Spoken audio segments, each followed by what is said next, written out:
வணக்கம். நம்மளோட சிறகடிக்க ஆசை சிறல வரக்கூடிய எபிசோட் எந்த மாதிரி விஷயம் நடக்க போகுது சொல்லி நம்ம இந்த வீடியோவில் பார்க்கலாம். ரோஹிணி என்ன பண்ணுறாங்க அப்படின்னா, நம்ம எப்படியாச்சும் இன்றைக்கி நைட்டு நம்ம மனோஜிட்ட எப்படியாச்சும் பேசி அவனை நம்ம மனசை மாற்றிடுவோம் அப்படின்னு சொல்லி ரோஹிணி நினச்சிட்டு இருக்காங்க. சரின்னு சொல்லி நைட் ஆகுது. ரோஹிணி ரூமுக்கு வராங்க. மனோஜ் ரூமுக்கு வரல, என்னடா வரல அப்படின்னு சொல்லி ரோஹிணி வெயிட் பண்ணிகிட்டே இருக்காங்க. அப்போ மனோஜ் வராரு. வந்த உடனே ரோஹிணி நம்ம எப்படியாச்சும் அவர்கிட்ட பேசிடுவோம் அப்படின்னு சொல்லி ரோஹிணி கிட்ட போகிறாங்க. போகிறதுக்குள்ளே மனோஜ் அப்படியே திரும்பிட்டு அப்படியே உக்காந்துடுறாரு.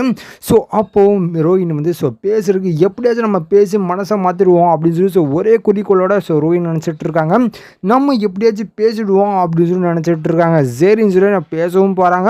அப்போது மனோஜ் மூஞ்சி காமிச்சு பேசுகிற மாதிரியே கிடையாது. இதுக்கு மேலே நம்ம இங்கே இருந்தோம்னா இவ கண்டிப்பாக நம்ம மனசை மாற்றிடுவாங்க. அதுவும் இல்லாமல் அம்மாவுக்கு நம்ம கொடுத்த வாக்கு வர மாறி போயிடும், தவறிடுவேன். அதனால நம்ம மரியாதையாக பாயெல்லாம் எடுத்துகிட்டு நம்ம மேலே போய் படுத்துருவோம் அப்படின்னு சொல்லி மனோஜ் நினைக்கிறாரு. சரின்னு சொல்லி மனோஜ் பாயும் தலகணிங்க எடுக்கிறாங்க.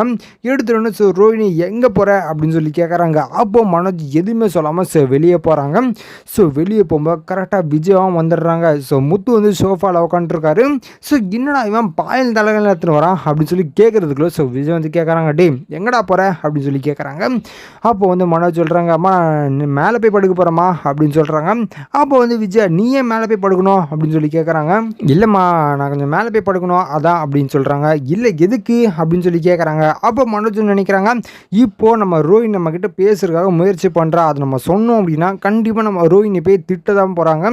அதனால நம்ம சொல்ல வேணாம், நம்ம சும்மாவே சொல்லுவோம் அப்படின்னு சொல்லி, இல்லைம்மா நீ சும்மா படுக்க தோணுது அதனால தான் போகிறேன் அப்படின்னு சொல்கிறாங்க. அப்போ விஜய் சொல்கிறாங்க, இங்கே பாரு நீ மேலெலாம் போய் படுக்கக்கூடாது, உனக்குன்னு தனி ரூம் இருக்குது, நீ அங்கே தான் போய் படுக்கணும், நீ மேலெல்லாம் படுக்க தேவையில்லை, நீ போய் ரூமில் படு அப்படின்னு சொல்லி மனோஜ் கிட்ட சொல்கிறாங்க.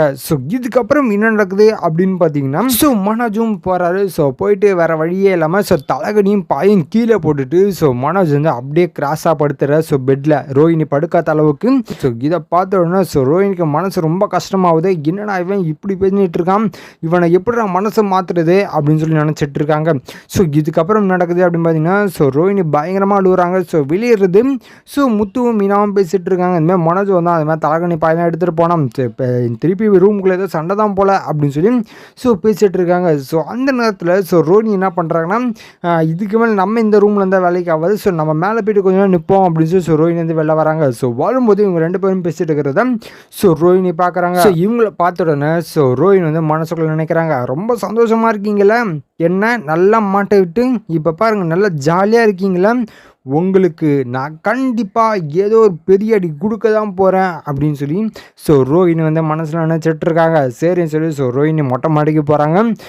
போயிட்டு ரொம்ப நேரமாக வந்துட்டுருக்காங்க. சரி நம்ம வித்யாவுக்கு ஃபோன் பண்ணுவோம் அப்படின்னு சொல்லி வித்யாவுக்கு ஃபோன் பண்ணுறாங்க. பண்ண உடனே வித்யா சரியான தூக்கம், என்னடி இப்போ எதுக்கு இந்த நேரத்துக்கு கூப்பிட்றேன், என்ன தூங்க விட்றியா இல்லையா அப்படின்னு சொல்லி வித்யா கேட்டுட்ருக்காங்க. அப்போ ரோஹிணி சொல்கிறாங்க, இங்கே பாரு ஒருத்தி இந்த நைட்டில் கால் பண்ணியிருக்கானா, என்ன பிரச்சனை அதெல்லாம் கேட்க மாட்டேன், அதை விட்டு என்னை தூங்க விட்றியா மாட்டியா அப்படி இப்படின்னு கேட்டுட்டு இருக்க அப்படின்னு சொல்கிறாங்க. அதான் பண்ணிட்டியே சொல்லித்தலை அப்படின்னு சொல்லி வித்யா சொல்கிறாங்க. சரின்னு சொல்லி ரோஹிணி இந்த மாதிரி விஷயத்தான் சொல்கிறாங்க. இந்த மாதிரி மனோஜ் என்கிட்ட பேசவே மாட்டான், நான் பேச முயற்சி பண்ணாலும் மூஞ்சியை கொடுக்காம அப்படி திரும்பிக்கிறான் அப்படின்னு சொல்லி சொல்கிறாங்க. அப்போ வித்யா சொல்கிறாங்க, ஆமாடி நீ பண்ண வேண்டிய இடம் பண்ணுவாங்க அப்படின்னு சொல்லி கேட்குறாங்க. வித்யா நீ ஆறுதல் சொல்லுன்னு பார்த்தா நீ நான் இலக்காரமாக பேசிகிட்டு இருக்க அப்படின்னு சொல்லி ரோஹிணி சொல்கிறாங்க வித்யா கிட்ட. சரி இப்போ என்ன பண்ணலாம் அப்படின்னு சொல்லி வித்யா கேட்குறாங்க. இல்லடி இப்போ நான் வெளில வரும்போது முத்து மீனா ரொம்ப சந்தோஷமாக ஜாலியாக பேசிகிட்டு இருக்காங்க, நான் இந்த நிலைமைக்கு வந்ததுக்கு ஒரே காரணம் அவங்க ரெண்டு பேர் தான் அப்படின்னு சொல்லிட்டு இருக்காங்க. அப்போ வித்யா சொல்கிறாங்க, என்னடி பேசிகிட்டு இருக்க, எல்லாத்துக்குமே காரணம் நீ தான், அவங்கள சொல்கிறேன், அவங்க நீ சொன்ன போய் கண்டுபிடிச்சாங்க அவ்வளோதான் அப்படின்னு சொல்கிறாங்க. வித்யா இங்கே பாரு நீ போகிற பார்க்க பார்த்தா சரியில்லை அப்படின்னு சொல்கிறாங்க. சரி இப்போ என்ன பண்ணலான்னு சொல்லு அப்படின்னு சொல்லி வித்யான்னு சொல்கிறாங்க. நான் கண்டிப்பாக அவங்க ரெண்டு பேரை ஏதாச்சும் ஒன்று பண்ண தான் போகிறேன், இந்த வீட்டை விட்டு அனுப்ப தான் போகிறாங்க அவங்க 2 பேரையும் அப்படின்னு சொல்லி ரோஹிணி வந்து பேசிகிட்டு இருக்காங்க. ஸோ அந்த நேரத்தில் மீனா வந்து துணி காயப்போட்டதை எடுக்கிறதுக்காக வராங்க.